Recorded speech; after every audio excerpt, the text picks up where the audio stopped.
Good afternoon, everyone. There is over in 2 Kings a rather curious incident that took place. So curious, in fact, that one might even wonder why it's in the Bible. This begins with verse 1 of 2 Kings chapter 6. And the sons of the prophet said to Elisha, Behold, now the place where we live is too small. Let's go, we pray you, to Jordan, and take thence every man a beam, and let's make us a place there where we may dwell. And he said, Go, do it. And one said, Well, be content, I pray you, and go with your servants. No, we don't want you to stay behind. We'd like to have you with us. And he answered, I will go. So he went with them, and when they came down to Jordan, they cut down wood. But as one was felling a beam, the axe head fell into the water, and he cried and said, Alas, master, for it was borrowed. And the man of God said, Where did it fall? And he showed him the place, and he cut down a stick and cast it in thither, and the iron did swim. And he said, Take it up to you. And he put out his hand, and he took it. It's a curious situation, or a curious incident to me, because in the first place, it's been a long, long time since I've chopped wood. Long time since I cut down a tree with an axe. Everybody uses chainsaws nowadays. But a chainsaw is hardly less dangerous a weapon than an axe. And I can distinctly remember, even as a boy, when I was learning how to swing one of those things, being very much warned to pay attention to where people were around me. Realizing that on a backswing you could hit someone, how easy it is for an axe head to come off. It is a very easy thing to have happen. I can remember distinctly being shown how to drive those little wedges into the top of the axe handle to be sure that the axe head was firmly in place.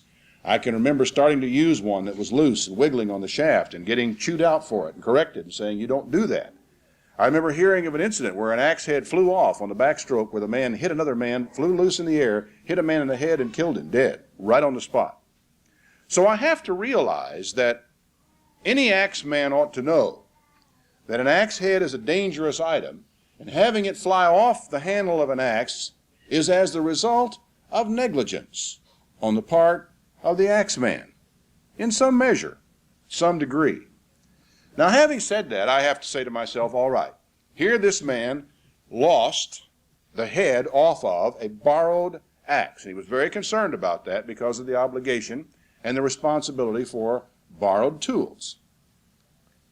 You could think to yourself, well, perhaps the best thing that could happen to this man is that he have to pay the penalty for his negligence or his carelessness. That he have to go work and buy the man another axe head, a brand new one, that he restore the man's tool exactly as it was, and that he learn his lesson. This is such a small, small thing. Indeed, it was a small miracle. And yet, when he came to Elijah cut the stick and put it into the water, but we all know the stick really had nothing to do with it. That it was a miracle that God Almighty decided to save that axe head for that man. A very, very small miracle. Why did he do it? Whenever you think about it, you have to realize at any given moment in time in the world, there are myriad, great miracles waiting to be done, needing to be done. Desperately needed. There are people who are falsely imprisoned who are praying to be released. A big miracle for them. There are people who are dying of grievous diseases who are praying for healing. That the cancer would be healed, that a tumor would disappear, that their blind eyes might be restored to sight again. These are major miracles. There have been at times in history people who are in prison and heading toward gas chambers by the thousands, by the hundreds of thousands, and by the millions who are praying for some kind of deliverance. And with all the miracles that God has out there that he might do at any given point in time, he rescues an axe head for a man. Or he helps you find something that you had lost and that you wanted to find again. It may have been your credit cards. It may have been a wallet with money in it. It may have been a pair of glasses that you just really couldn't afford to replace. Any number of, if I were to ask you, I think every one of you here have had in your lifetime many small miracles.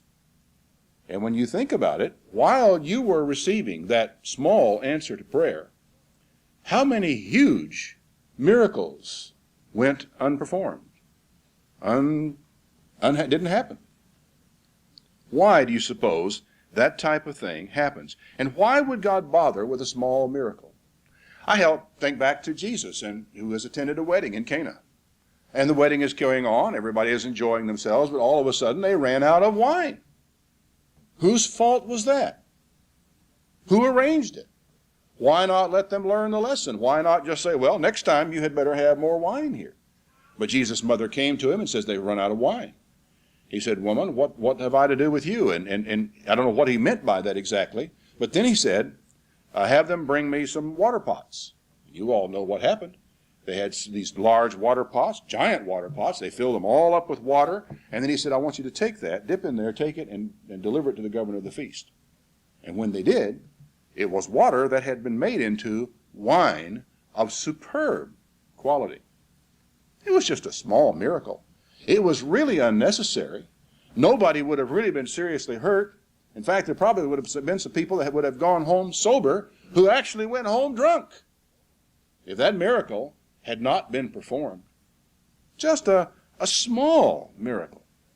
And there was a time when Elijah, at the time of a great famine in Israel, had gone up north and found a widow there, and he asked her if she had anything to eat and asked her for some bread.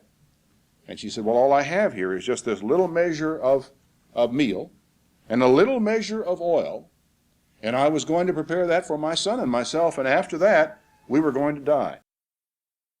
And Elijah said, first, prepare me a very small portion, then prepare for you and your son, because God promises you that the barrel of meal will not fail, and the cruse of oil will not fail, until this famine is over. She went and did as she was told. And day after day after day, a very small miracle took place in the bottom of that barrel and in that cruse of oil, because every time she went back, there was enough. Just enough for the family. Why does God do that sort of thing? And why these tiny little, insignificant almost, miracles that take place from time to time?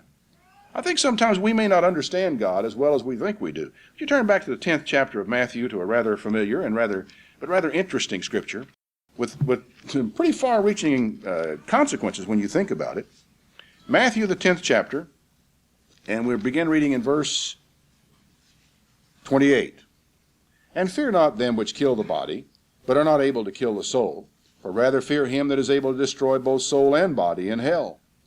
Are not 2 sparrows sold for a farthing, and not one of them shall fall on the ground without your Father? Now that boggles the mind. How many sparrows are there in this world? Do you realize that God knows to the last sparrow how many sparrows there are in this world, and not one of those sparrows falls to the ground without it having been taken note of? It's kind of, again, I search for words. I'm speechless almost when I try to comprehend what that means.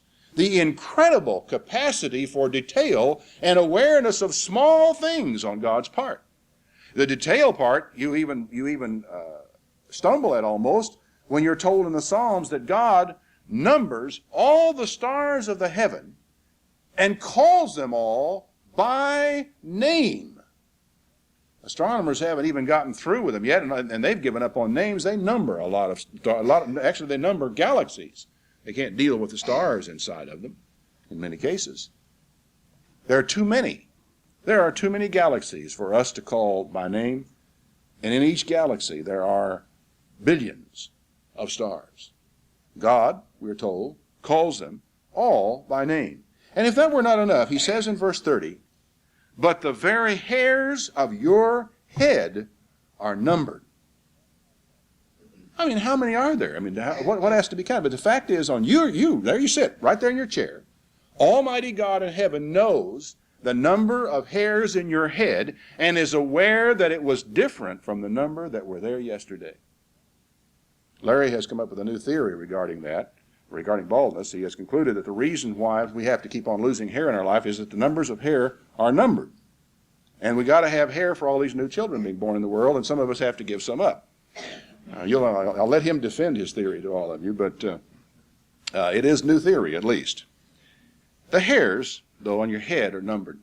Now, exactly what all that means I can't tell you, but I can tell you this. It does mean that there is an awareness in God of the tiniest details of your life, which also would include the smallest needs, the simplest things that you want, the things that are important to you, the things that can change your life, the things that can make it better, the things that can make it worse, and that He can take care of the very smallest details that you have to face day by day. Is it wrong, for example, if you have a dog that's sick, to pray for God to heal it? We might get a difference of opinion on that, mightn't we, along the way, but why not? Why not? That dog is important to you. And if God knows the number of sparrows that there are, does He not know that your dog is sick? Does He not know that your dog is lost and that you wonder where it is? And does He not know where it is at any given moment in time? And do you suppose that if He's willing to make an axe head swim, that He might be willing to help someone who loves a pet find that pet? That doesn't disturb my thoughts at all, although there's a tendency, and I have had this tendency at times, to think, well, these things are too small to bother God with. It's my fault. I'll just suffer through it. I'll just endure it, or I'll work a little harder to get out of it, or I'll pay it back, or I'll do this, and I'll do the other thing. And all this time, I'm thinking in terms of what I'm going to do, instead of taking sometimes the very simple step of going to God and asking Him for a small miracle. Not a big miracle, just a small miracle. A little thing, to find my wallet that I've misplaced or my credit cards, to find your scissors, to find your glasses, to find your pet, your cat, your dog, or whatever else it may be, or that God might make your poor sick dog get better. Yeah, we can pray about those things. They are small miracles because it says, after all, the hairs of your head are numbered, and even the sparrows of this, one of them does not fall to the earth without your Father knowing that it has happened. Now turn a few pages back in Matthew to the 21st chapter. I want us to understand another aspect of this. Matthew chapter 21 and verse 17. And He left them, and He went out of the city to Bethany, and He lodged there. Now in the morning as He returned into the city, He was hungry. And He saw a fig tree in the way, and coming to it, He found nothing on it but leaves. It was all show, no fruit. He actually apparently walked a little ways out of his way to see if there was some fruit on the fig tree, and he was hungry. And He said to it, Let no fruit grow on you henceforth forever. And presently the fig tree withered away. Very small miracle. And yet, if indeed a miracle can be small. But He said, and when the disciples saw it, they marveled, saying, Look how soon this fig tree has withered away. Actually, another gospel account indicates that it might have been from morning until evening that it took. Jesus answered and said to them, Verily I say unto you, if you have faith, and you don't doubt, you shall not only do this which is done to the fig tree, but also if you shall say to this mountain, Be you removed, and be you cast into the sea, it shall be done. And all things, whatever you ask in prayer, believing, it shall be done. Now, when I read that, I have to look at the statement and say, okay, that's a pretty comprehensive statement. All things that I ask for in prayer, believing, will be done. Then I think in terms of all the things that I have asked for in prayer that have not been done. And I have to face up to the question of my own faith or my own belief, and do I really believe? Now, I can find plenty of excuses why it might not have been done. Well, I needed to learn a lesson from that. And while God heard my prayer, He decided that He would not answer the prayer because I needed to endure or suffer or do without or sacrifice in order to learn certain lessons, and therefore it was important, and I will accept God's will in this regard, and I will go on down my way. And yet, it's entirely possible that God really had no particular interest in what lesson I was going to learn from it. I just really didn't believe that He was going to do it. That's another possibility that I have to allow into my mind, that the reason I didn't get the answer to it was because I didn't believe. Now, I have prayed, and I have had answers to prayer. I have never yet plucked up a tree by the roots because of my faith. I have never yet moved a mountain because of my faith. Have any of you? And yet, we have had small miracles? Why not a big one? Why not move a mountain? Why not pluck a tree up by the roots? Well, I don't really believe that if I step outside this door here and I say to one of these pine trees, be plucked up by the roots, I don't believe it's going to happen. I have a lot of reasons why I don't believe it's going to happen. One is it would be a useless miracle. It would be just for show. I would be accomplishing nothing by it, and there would be nothing important to be taking place, and I don't think that Jesus expected us to be going out plucking up trees by the roots or moving mountains around willy-nilly from one place to another. That might be important in the scheme of things, and so I will say I'm not going to do that. But of course, I have to own up to the fact that that isn't really what Jesus was talking about. He used trees and he used mountains as illustrations. But there is a contrast between a very simple thing about praying or making a statement to a fig tree and having it wither up, on the one hand, and doing something highly significant or very important on the other hand. Now, let's think about it for a moment. Do you suppose it is easier for me to believe in prayer that if I pray that God would give some sign of encouragement, some outward sign of encouragement to a person who is suffering from a malignancy or a cancer in his body, is it easier for me to believe that God would do that than it is for me to believe that God will just heal them that cancer and pick them up out of that bed and walk them out of a hospital room? Probably. Probably it is. Because there's something, there is a degree in our minds, perhaps not in God's, of the difficulty of miracles, or the all-sweeping nature of miracles, or of the things that God might do. And to pray, here's a person who the doctors have all pronounced him nearly dead, have said he's got 3 months to live, there isn't any way he's going to survive, the cancer is all the way through here, and it's there, and it's here, and the other place, and so forth, and you go to God in prayer and you say, Father, heal him from the top of his head to the bottom of his feet, get rid of every cancer cell in his body, heal him, put him back with his family, back to work, and back at life. Hard to believe that, somehow, because of all the complications, perhaps, of our world, of our experiences, our lack of faith. And yet, to be able to pray something as simple as, Father, see to it that he has a doctor that is sympathetic and understanding. I can find my way more easily into a firm request like that than into the firm, believing request that God will pick him up out of the bed and help him to walk out of there. These are interesting matters of faith. And the fact is that we do find it easier to believe about some things than we find it easy to believe about others.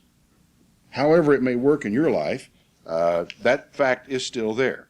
Now, if you'll turn back a little ways further to the 9th chapter of the book of Mark. Mark chapter 9, and we begin in verse 14. When he came to his disciples, he saw a great multitude around them, and the scribes were questioning him. And straightway all the people, when they saw Jesus, they were amazed, and they ran over to him. The whole mob runs up to Jesus and addressed him. And he asked the scribes, saying, What were you questioning with them? And one of the multitude gathered around and said, Master, I have brought you my son, who has a dumb spirit. And wherever he takes him, he tears him, and he foams, and he gnashes with his teeth, and he pines away. And I spoke to your disciples that they should cast him out, and they could not do it. He answered him and said, O faithless generation, how long am I going to be with you? How long am I going to suffer you? And they brought him to him, and when he saw him, straightway the spirit tore him, and he fell on the ground and wallowed, foaming. He asked his father, How long has he been this way? He said, Since he was a child. And oftentimes it has cast him into the fire and into the waters to destroy him. But if you can do anything, have compassion on us and help him. Now that in itself is interesting. I will tell you of my own experiences in this regard. There is something about a situation where a person is in unusual suffering that generates compassion in all of us. It can be a situation as the one I encountered once upon a time when a woman had injured herself. She had a brand new baby, little bitty baby. She had hurt herself and her back had been injured somehow, I don't know, picking up something. And she had so much pain she could not raise her arms any higher than this, and she could not carry any weight in her arms at all. If she so much as picked up even a bottle of milk, the pain was more than she could handle. She could not hold this brand new baby to nurse it. Now, there was something about that generated an enormous amount of pity in me. and a great welling feeling of compassion as I thought to myself, this is not right. This is something that God will care about. This is something that God will do. And for some reason, my own compassion and my own pity led me to believe that God would share that compassion and would share that pity, and he would do something about that. And I prayed believing that God would.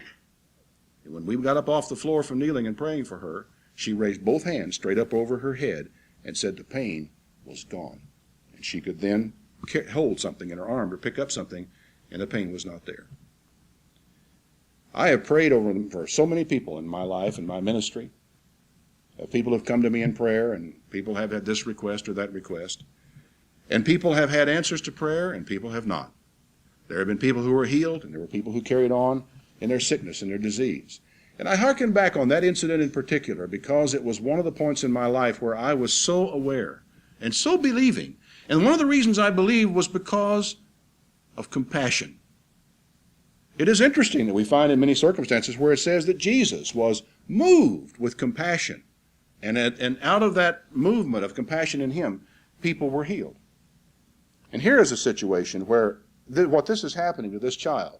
At the time he was a little child, this demon had possessed him, and at times it would throw him into the fire, and sometimes it would throw him in the water, trying its best to destroy this poor child.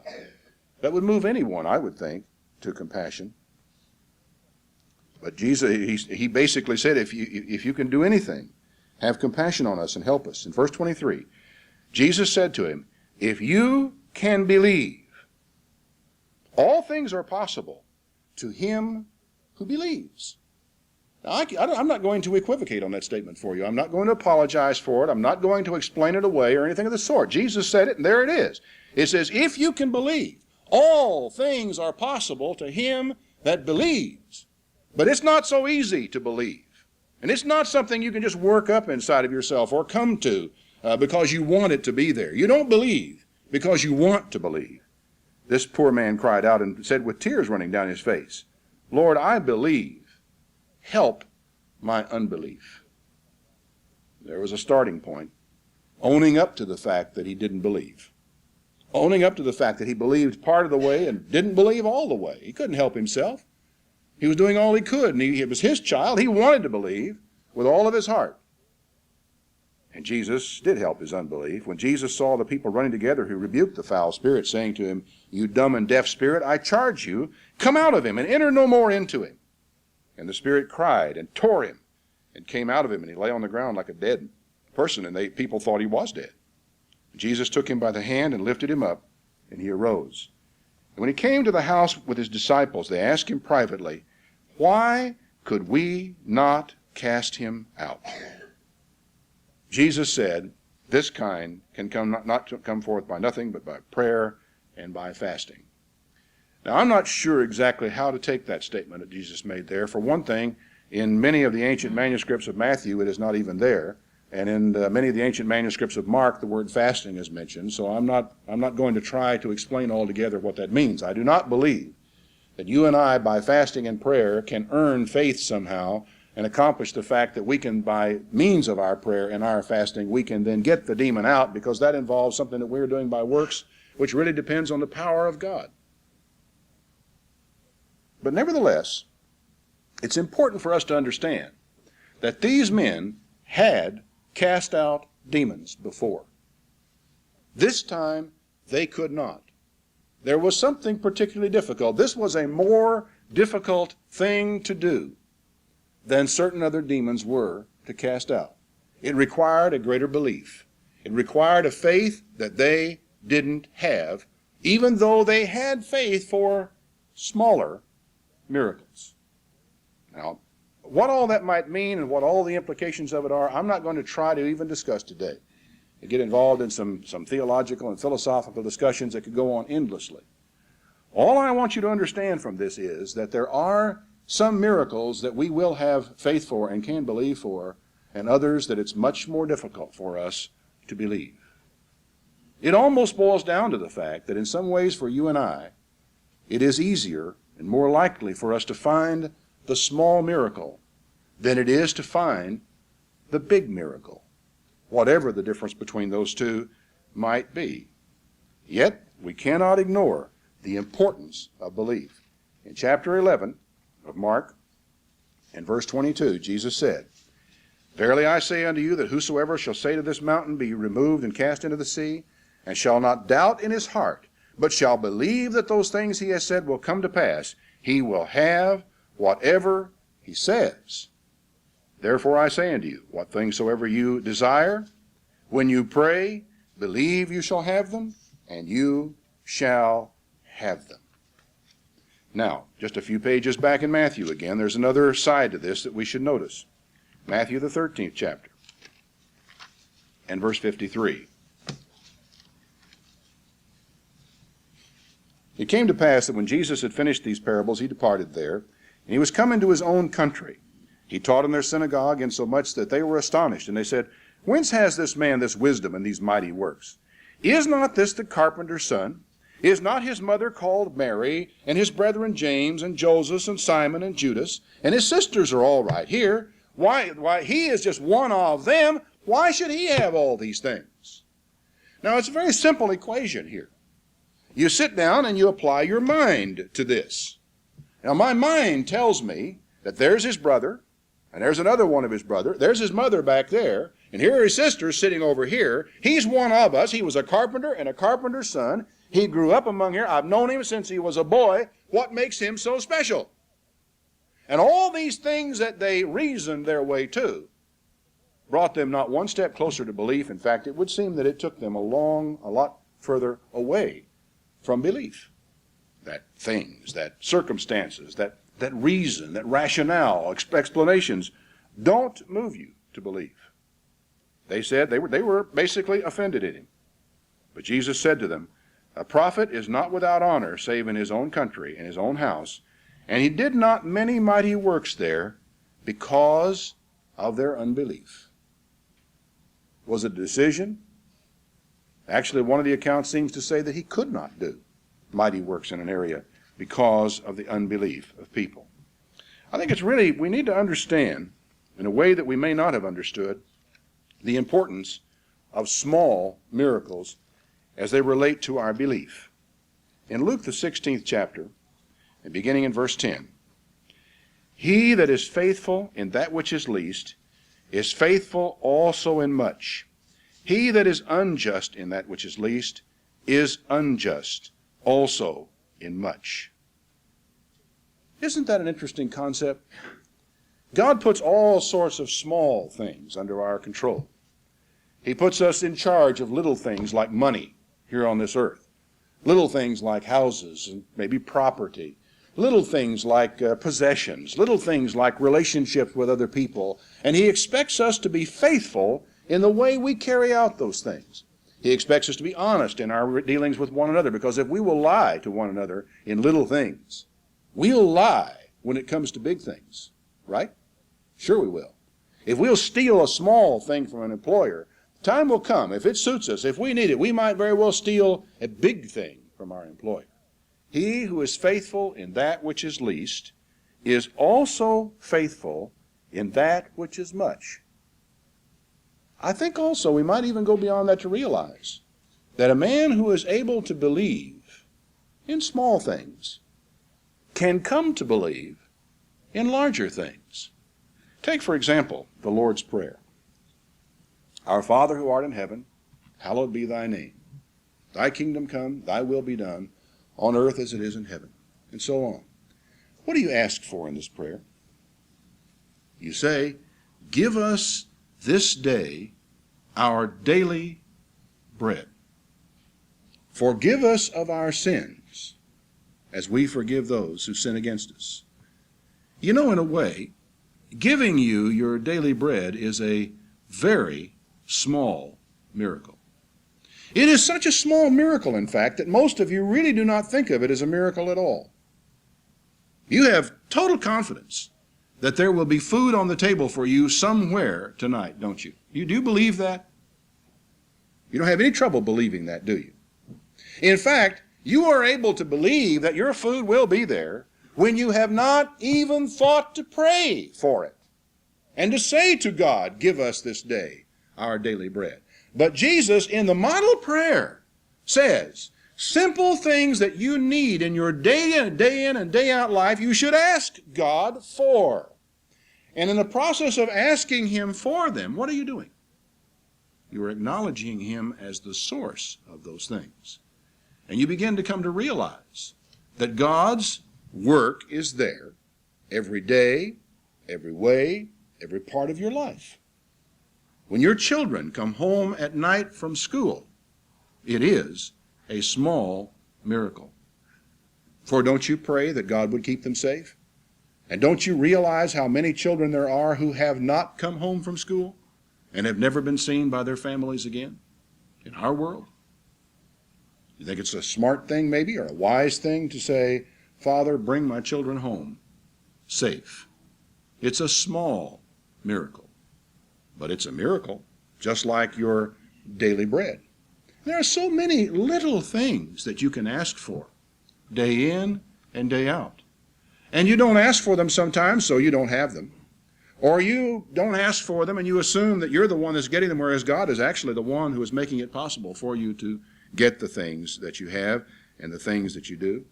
There are so many things, like when Israel came out of Egypt and they crossed dry shod across the bottom of the Red Sea, they went on up to enter into the promised land, and you were familiar with the story how they came up to it and they had to make a decision. The spies came back and told them, oh, we were like grasshoppers. There are giants in the land. And they were afraid, and they would not believe God. And so they rebelled and wouldn't go in the land. And God said, okay, not one of you people is going to get to enter. You're going to wander around for 40 years in the desert. Well, they'd been wandering out there for about a year one day, when one of the fellows was looking down at his feet, or sat down on a rock and picked up his sandal and looked at the bottom of it and looked around, took it off his foot and looked at it strangely. He said, you know, I have never had a shoe wear this long.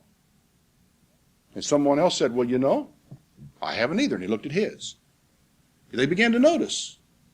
6 more months went by, and he sat down and took his shoes off, and they still hadn't worn out. 2 years, 3 years, 4 years.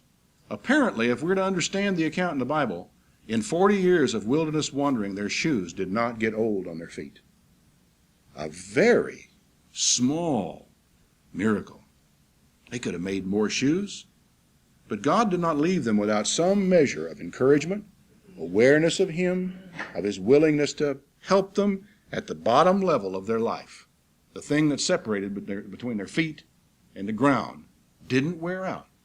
All that period of time, just a small miracle. And I don't know if you read the story in this week's Time magazine about the Chinese lady who was captured by and imprisoned by the Red Guards during the Maoist revolution in China. I won't tell you the whole story about how she was tortured and kept in prison, but there was a day when she was sitting in total depression in this little dank little cell of hers, when a spider went crawling up the wall. And she said she watched it for a while, and it attached itself, and it came down on a long spindle of a thread of its web, and it attached that to the wall, and it went back up, and then it stuck another one on. And she sat there for the longest and proceeded to watch while this spider spun this absolutely perfect web in the corner of her cell. And she wondered to herself, could that have evolved that way? Or did God put it in this little spider to create this perfect and beautiful web? And she found a friendship with the spider. She found encouragement. She found an awareness of God by the presence of nothing more than a small, and you know, when you think about it, a spider web is just that. It is a small miracle. Who taught that spider to do that? God is here. God is aware.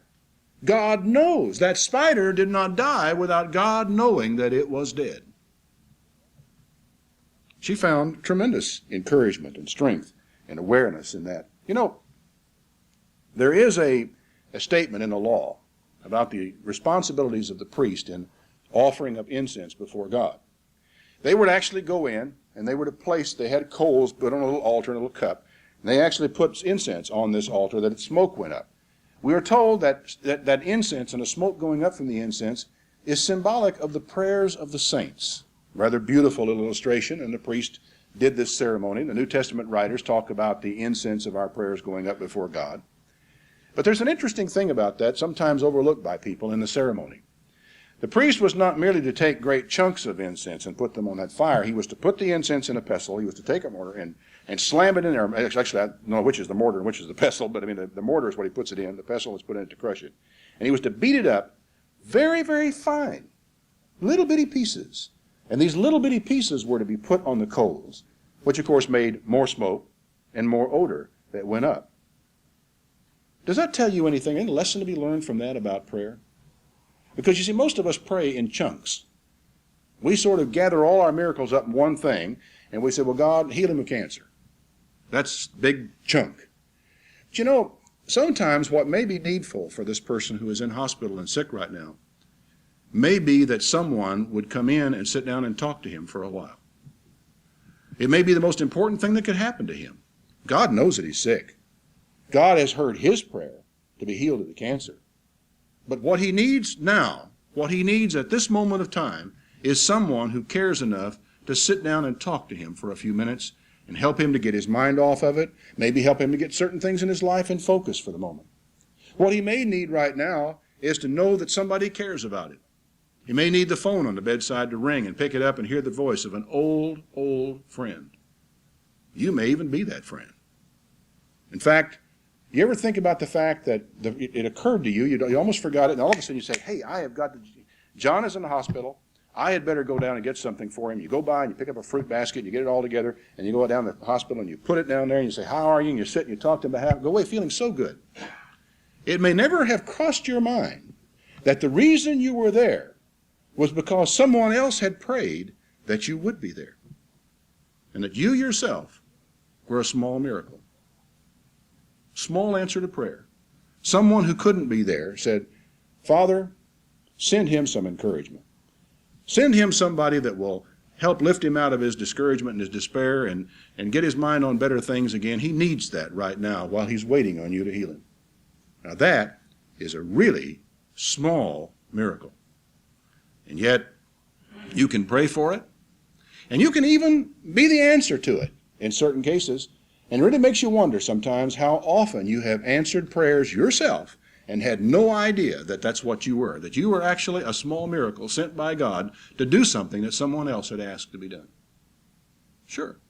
You know, I got to thinking about this further, and it began, certain things I've often wondered about, being a thinking person.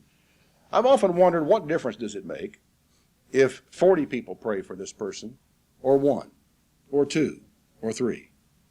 Why is it necessary for us to, let's say, spread the word of someone who needs prayer all over the world as we have done this afternoon, as we read onto the tape program, and by the time the next week and the week after has come by, there'll be some 2,000 people around the country who have heard this prayer request for this child. And then many of them, hopefully most of them, will find time to pray for this child in the course of the weeks that come. Why is that important? Is it not enough that his mother and father and maybe a minister or two or a deacon or just the people in the local church have prayed for him? Haven't we not solved it? Haven't we handled it? Isn't God aware of it? Is there more to be asked for?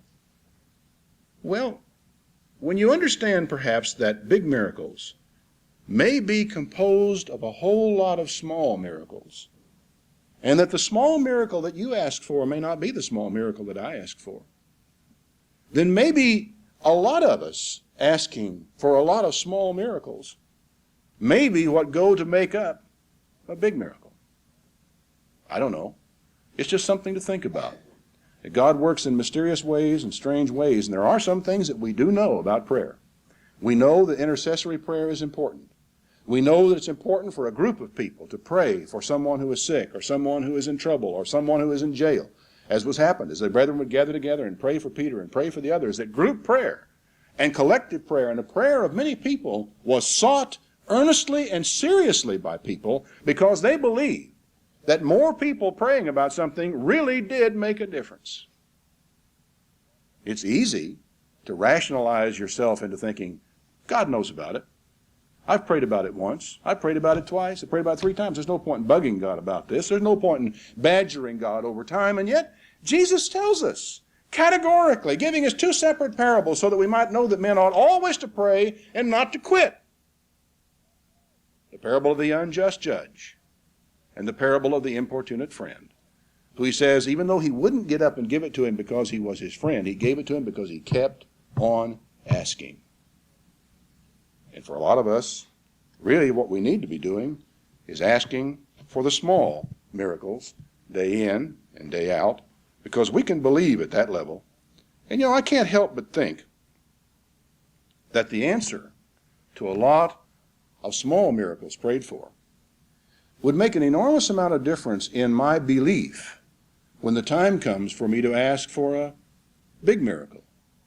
Do you suppose that there even might be almost like a training, almost like a development, almost like a faith growing experience to have an answer to a small prayer? Back in Proverbs, there is a little short passage that you can actually make note of, mark in your Bible, and make it a way of life for yourself. We read in Proverbs chapter 3, in verse 5, "Trust in the Lord with all your heart, and don't depend on your own understanding." You got it all figured out, just like those Jews had figured out that Jesus was brought up there, and he was a carpenter's son, and we know him, and here are his sisters, and here are his brothers. I got it all figured out. I know who he is. I know what he's on about. No. He said, don't lean to your own understanding. Don't think you're going to be able to figure all this stuff out. In all your ways, acknowledge him, and he shall direct your paths. In your big ways, and the important things, and the things that make the big difference in your life. Now, that's what you're really supposed to go to God about. Don't bother God about little things. Larry and I, as he mentioned earlier, went down to Buffalo this year, as we often do. We put our flat-bottom riverboat in, and we spent 3 days floating down the river. And I thought, it would be nice if it doesn't rain on us at all in this period of time. My problem is that if I pray God don't have it rain on us for these 3 days, maybe there are people around me who need rain. And I have to keep that in my consciousness as I pray. It would be selfish of me to pray just that Larry and I would be able to have our trip down the river, and that there would be no rain on our little bods as we made it down the river, that there may be other overriding considerations, and I have to pray about that, and I have to say to God, well, if it be your will, let that happen. But in the process of acknowledging God as we start off down a river trip like that, being aware of him, of asking him to take care of us, being concerned about whether we got wet or not, supposing he did decide it was time for a couple of good lines of thunderstorms to come across because the area was dry and the river was going to flood and come up. By acknowledging him, my small miracle may not be that it will not rain during that period of time. My small miracle may be that Larry and I decided that it was interesting to go poking up a creek. And then we were way up the top of that creek when the flash flood went roaring by the mouth of that creek on the Buffalo River later in the day. That might be my small miracle. You see, it doesn't say that you will always get everything you ask for.